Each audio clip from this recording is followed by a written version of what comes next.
strong, empowered, authentic. What's up, Ginger Nation? This is Tosh. This is Darren, and you are listening to the Authentic Ginger Podcast.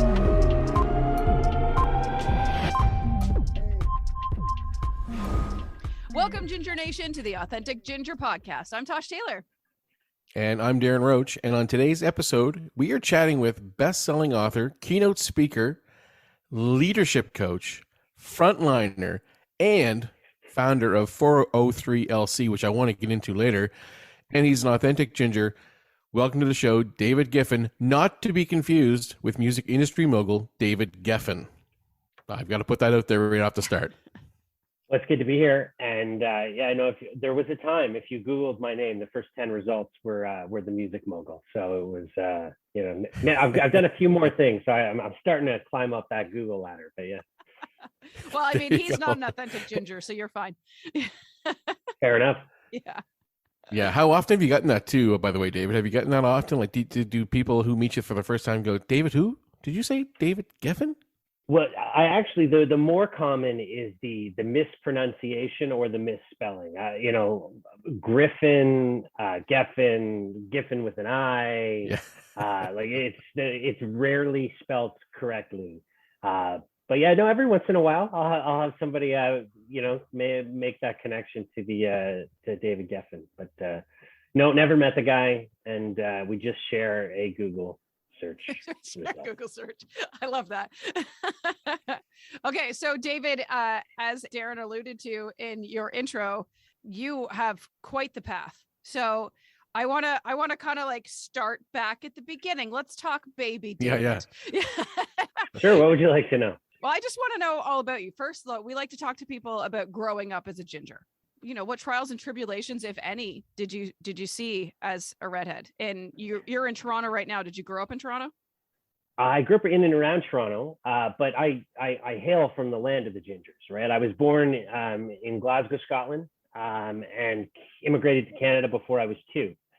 And when I go back to visit, which I do fairly regularly because I have lots of cousins and aunts and uncles and all that over there, I look around and there are lots of people who look just like me. But growing up in the pocket of Toronto that I was living in growing up, I was the only ginger anywhere to be found in the entire school. And people don't realize what that's like, right? Like it's when you're one of a kind, differences often negatively will be pointed out before positively. So yeah, no, growing up in Toronto in the 1980s as the only ginger in my school was not always fun. But when I was in grade 5, my parents switched neighborhoods. We moved house, and I literally, before bed, would kneel down next to my bed and pray that there would be another redhead at my school. Wow. And no joke, grade 5, I'm trying to remember the teacher, can't remember the teacher's name. I come into the class, I sit down, and right next to me is my new best friend, Andrew Bell, as ginger as I am. Yes. Is he your best friend still or what? Well, I still know him, not as well as we did as kids, although we chatted last year at one point, and we were really good friends for years after that. And actually his dad at one point in grade 7 or 8 got us t-shirts that said redheads forever. Yes. I want that shirt. I don't still have it. I should go look it. Were you bullied as a kid? I can't remember. We've spoke before, yeah, but I can't quite remember if it was bad or if it was okay for you. Go into that just a tiny bit. Well, I think the truth is bullying is about isolation, right? Often it's about when you have no allies, you're backed into a corner. I was fortunate, I got made fun of. Right. But I know kids, I know ginger kids who've, been kicked, right? Like it can be bad. That was never the case for me. I got, I think I told you last time we spoke, they referred to my pasty white glow all the time. There's something about the skin of a ginger that's, it's just, oh man, is it pure. It's just, Tosh knows all about it. I'm glowing right now, actually. Yeah, right. And there was some teasing and stuff like that. But things like meeting someone like Belle when I was in grade 5, all of a sudden you're not alone anymore, right? Like Right. someone's going to make fun of me, they're going to make fun of him too, and then that becomes a different problem for that person. Now I have an 8-year-old now, and I don't see bullying quite the same as I saw it growing up. Teachers would often just be, well, kids will be kids, or boys will be boys, or whatever, some of that garbage. But today I think it's better.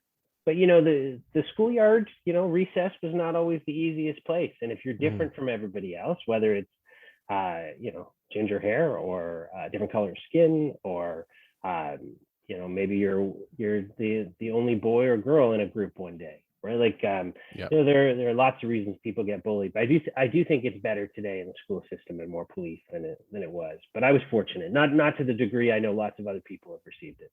Your 8-year-old is a ginger? Blonde. His name's Rory, and we named him that because the name Rory means the Red King. And when he was first born, we saw those kind of like ginger strands of hair, right? And That's right. and we were hopeful. Like I remember when my ex-wife Heather was pregnant, folks would say to us, "Are you hoping for a girl or a boy?" And I said, "Are we hoping for a girl or a boy? We're hoping for a ginger." I love that. Me too. Me too. So we named him Rory, thinking that those were little ginger strands. But as you probably know, ginger and blonde are of the same school, and so he's a very blonde young man. And maybe one day we'll see some strawberry come out of there. But he'll get a beard eventually, right? He's guaranteed to have the ginger beard. I'm sure of that. And you know what that means.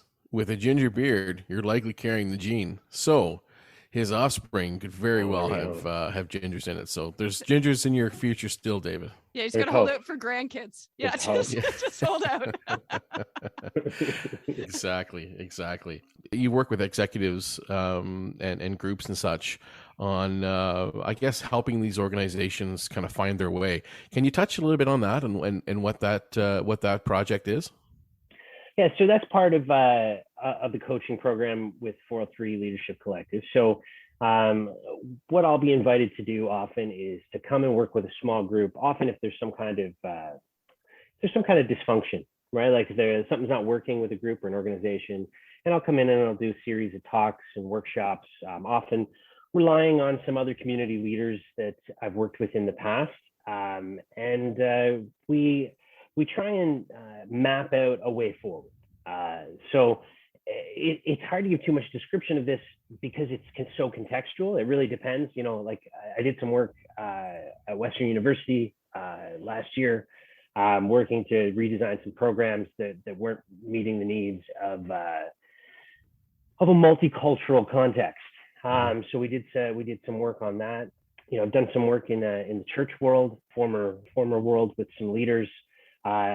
Especially, there's a group called Focus that I helped co-found. Steve Green, incredible leader, and he's a leader of the BIPOC community, Black, Indigenous, people of color, and to elevate, empower, and give new opportunities to folks like that. And so, I've done some consulting and work with him on creating new ways forward. So it really depends on the context and who asks me to get involved. So is it a culture?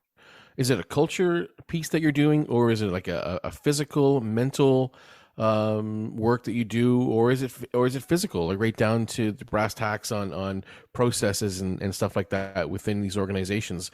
Which one of those buckets, or would it be all of them? It could be. I think it's more cultural than anything.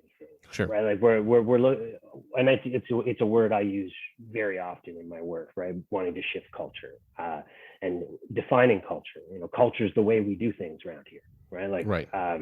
And when you need to shift that, you need to shift mindset. So a lot of mindset coaching. But it really does depend, right? It depends on what the ask is. What I in the initial meetings with folks, usually we'll sit down and we'll do goal setting, right? Because goals are going to look different for everybody. And once we have some goal setting done, then I can start to decide who I want to pull into the process, who the best experts are, and go from there. Okay, you got to take me back. because I'm like, obviously we're roughly around the same age, which is not very old. So how do you have all of these lives? And the fact, like already, I'm like, because okay, so Darren jumped to 403, but you have a whole other life, like you just said before that, that has led you to become a best-selling author as well. So can we go into where this all came from after you and Andrew Bell, went separate ways? And He's gonna love me for this I if you know. ever see Yeah. So you guys go separate ways, and you grow up. You obviously, where do you go out of elementary school, high school, and on? Because you obviously started on a different career path first. Yeah, I've got kind of a crazy story, which, I guess that's the best plug I can give for my book. I've got a crazy story. Love it. No reason. But, I struggled in my teenage years pretty seriously in an immigrant family that was detached from the culture.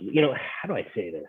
My mom raised a little Scottish family in the middle of big city Toronto, and we were what you come to realize when you're an immigrant is that you don't have the aunts and uncles and the grandparents and all this, the safe people to go to if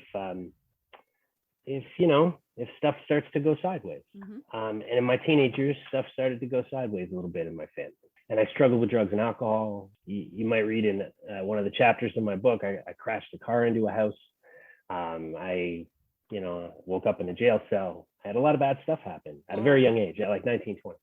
The MC at my sister's wedding said, when I was announced as one of the members of the wedding party, this is David Giffen, who would have been most likely to be elected not to become a priest at the end of high school.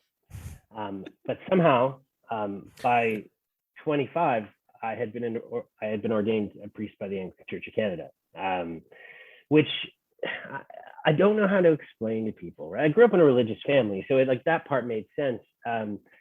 I think the truth was, in my early 20s, I wanted so badly to right the wrongs of what I had been doing that I went to the furthest extreme that I could imagine, right?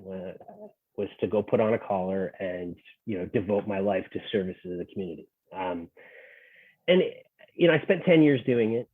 I don't regret doing it. I'm grateful for every one of those years, and I would not be the leadership coach or the addictions counselor or any of the things I am today without the pastoral skills that I gained while serving church communities and homeless shelters and things like that.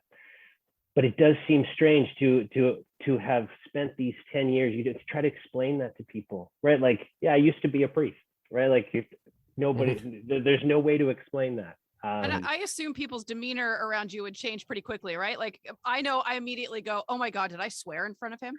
Like, I thought about that earlier. But this is the funny thing. I've got the worst potty mouth that exists. Well, you are Scottish, so. Yeah, right. And I did when I was a priest too. I tried really hard. It was, but no, people do, right? Like if you've spent, and it's different now, right? Because I'm not anymore. And I think, I've also written a book about not being a priest anymore, which is a whole different piece, but which I'm happy to talk about. But especially when I was one, and I would meet people in my personal life, you spend, a few hours and then it comes up. You can watch them recount everything they've said, terrified, right? Of which thing that they've outed themselves about that they're, it's, I don't know. I think that says terrible things about the perception of a religious leader, right? That you're not really safe to say any of those things. But and today it's more. I think if I meet someone, they find out I used to be a priest, because usually not in the first couple of hours. It would be later after meeting them, because it's not as present. They'll start to recount all the things I've done in the encounter with them, and it's like, that doesn't feel like a priest to me. You were a what? Wow. So I have a question about that, though. Do you feel that there's any chance that your childhood had anything to do with coming through the other side and saying, what do I want to do with my life? And, to help people, was there something that you might have triggered yourself back in the school days that led you to want to become a priest, or was it just I'm interested. I want to help people, and that's what it is. I mean, it could just be just like that. I was curious if there's anything in the past that might have spawned Yeah, that. let me connect it back to some of the ginger stuff. Like I Yeah. or the immigrant stuff, or the different one stuff. Right. I'm two things I know for sure about myself is I don't like bullies, and I cheer for the underdog. I learned that as a ginger, as somebody who did get made fun of, and someone who, because of that, often allied himself with other underdogs or other marginalized people or whatever it might be. And I had a very religious mother. Took me to mass multiple mornings a week before school. No mother is a perfect mother, and neither was mine. But one of the things that she taught me was empathy, right? That it's not enough to just be sad about what's happening for other people, but we want to actually feel what they're feeling. That's what I found in my vocation as a priest. There was a lot of suffering in the world. I had known suffering myself in isolation, and there were practical, tangible ways with groups of people who wanted to make a difference in that kind of thing. What's up, Ginger Nation? If you're looking for authentic ginger swag, go to www.authenticginger.com. Use code AGPodcast for 20% off your next purchase. So what was it that made you decide that, okay, this isn't exactly what I want to be doing. I can take all of these things and create something else with it? So the truth is, at the time, I didn't decide it. In my ninth year, serving as a priest, I broke my ankle in 3 places. And after almost a decade of sobriety from alcohol, I got very addicted to opioids. And I spent the next 18 months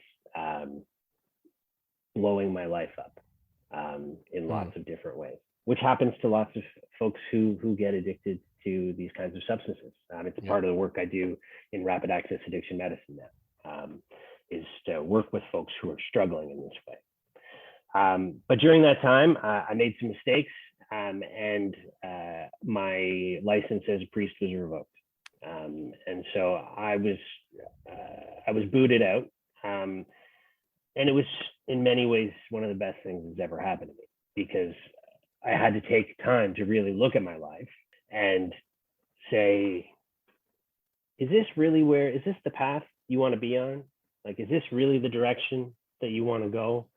And came to realize, as a lot of folks who get addicted to opioids and other kinds of things, I wasn't happy.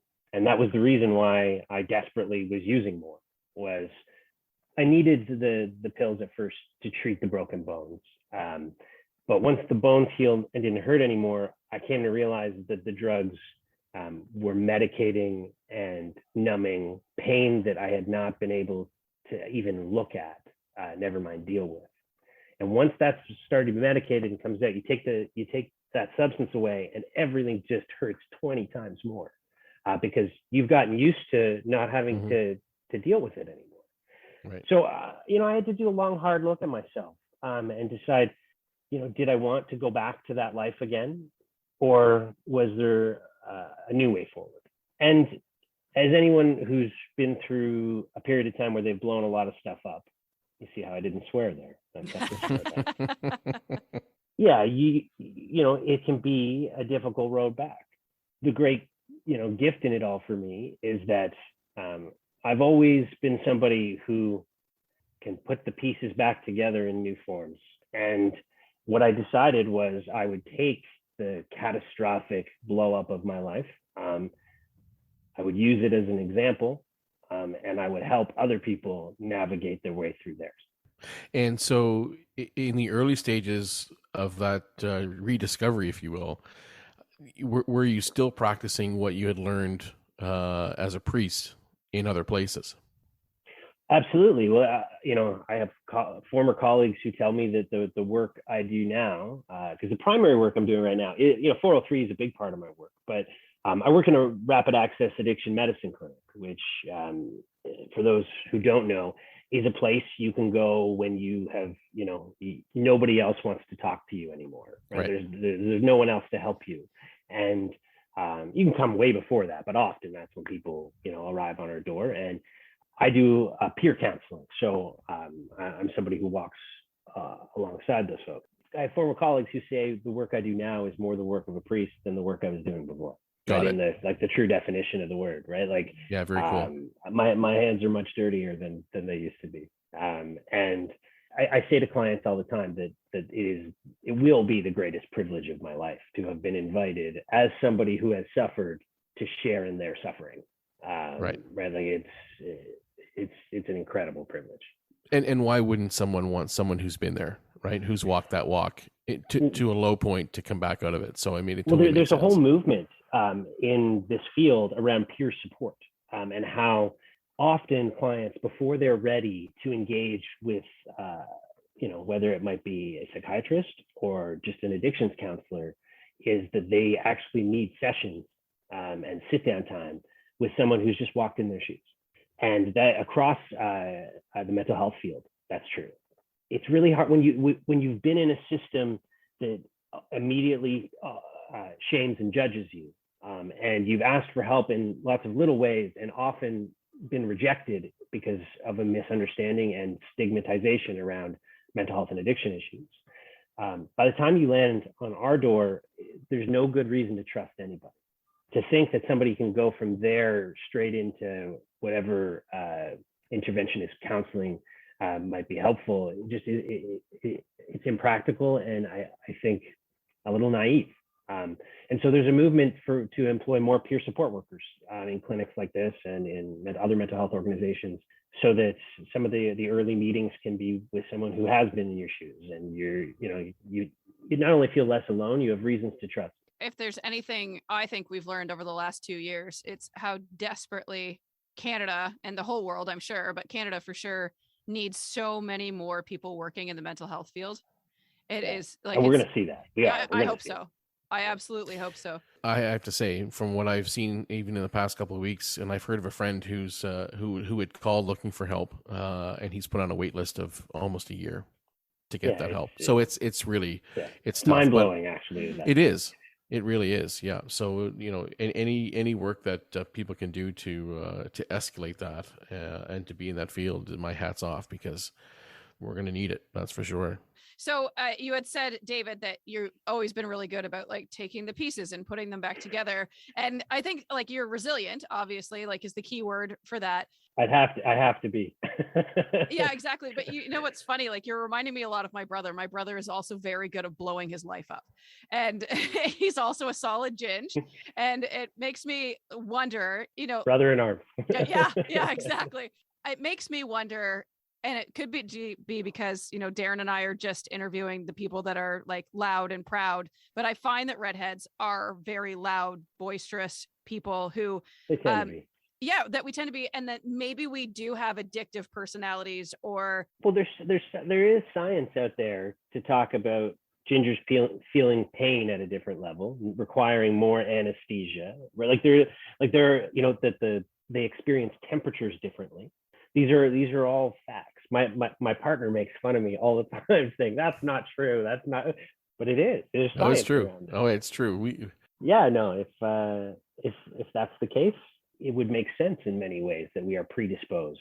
Yeah, I agree. Actually, I never put those two together, but yeah, definitely the mental aspect of it and the physical aspect of it. It does make sense that we would be intense, if you will, on both levels. So then that takes you into exactly what you're doing now is you're helping people, and you've created your own business too on the side. So like, you're obviously a person that never, ever stops, right? Like, do you sleep? I do. And I've actually, it's funny, I've become more balanced in the last number of years because I protect my time in a way that I didn't when I was younger. And if I had, I may not have blown so many things up in that instance. But no, I work hard at the things that I'm passionate about. I am good at building alliances and partnerships with other people so that we can share in the work. I'm a big believer in teams taking things on and not just individuals. The more eyes, the more ears, the better.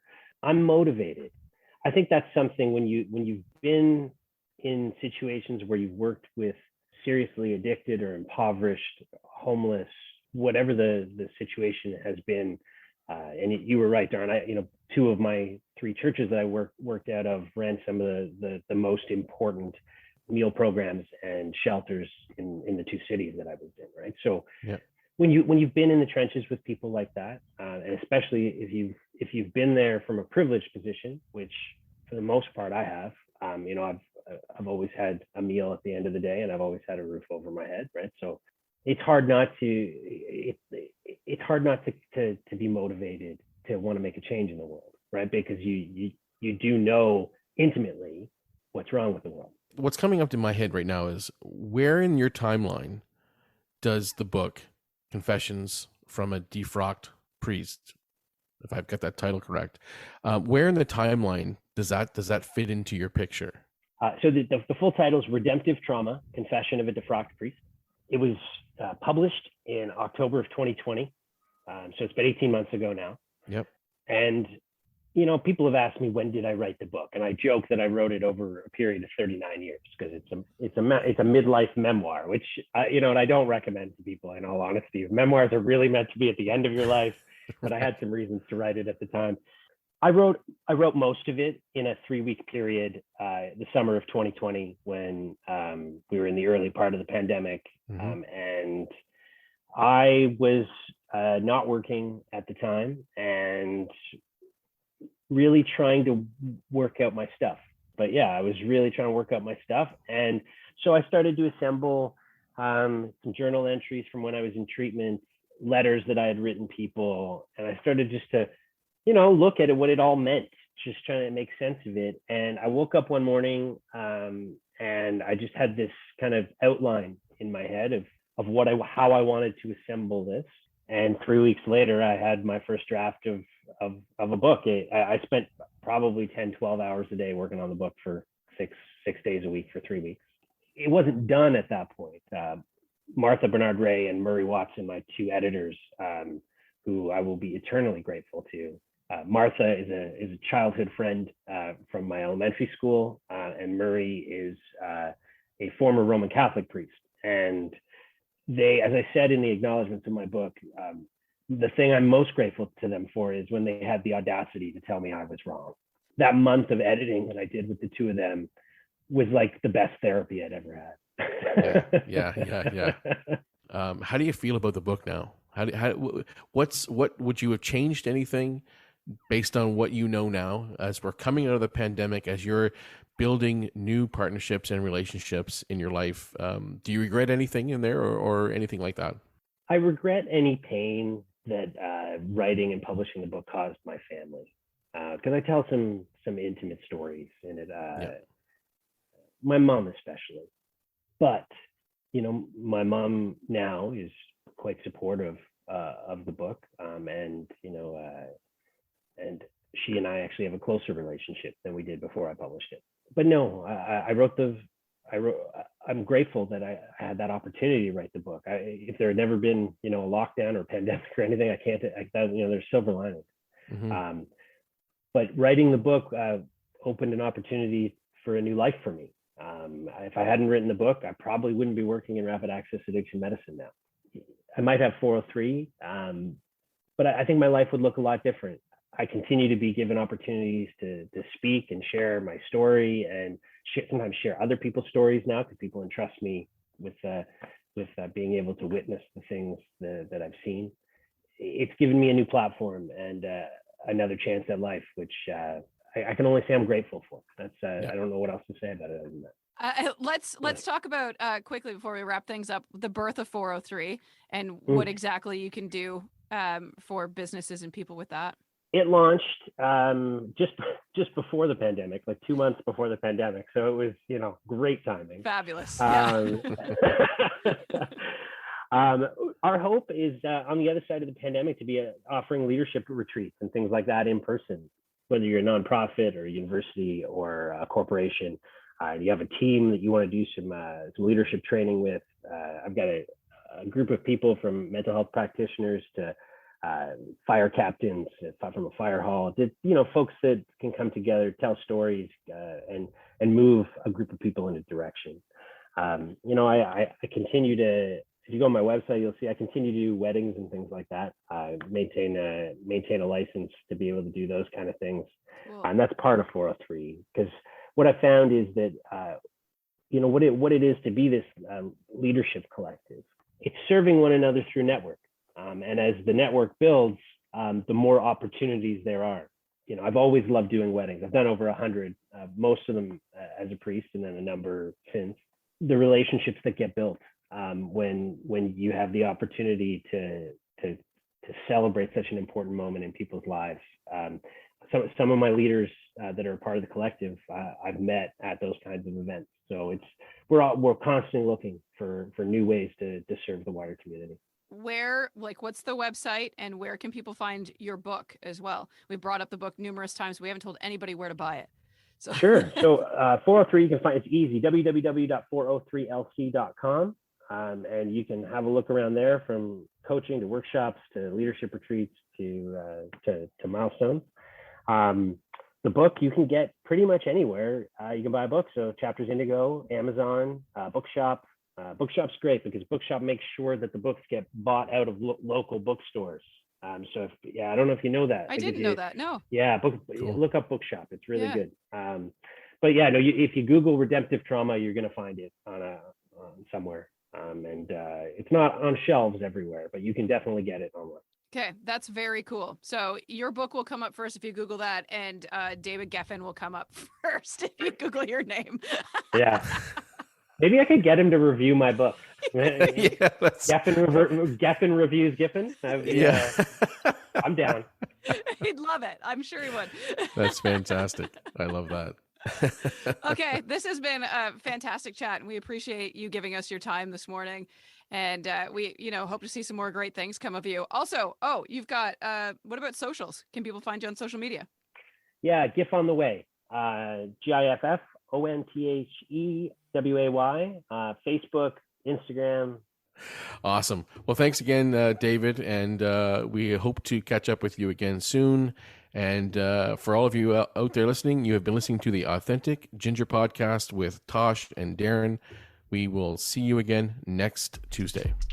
You've been listening to the Authentic Ginger Podcast. Become a part of the Ginger Nation by liking, subscribing, following, and leaving a review wherever you listen to podcasts. This podcast was produced by Tosh Taylor of the Podcast Hub Productions. Find her online at podcasthub.ca.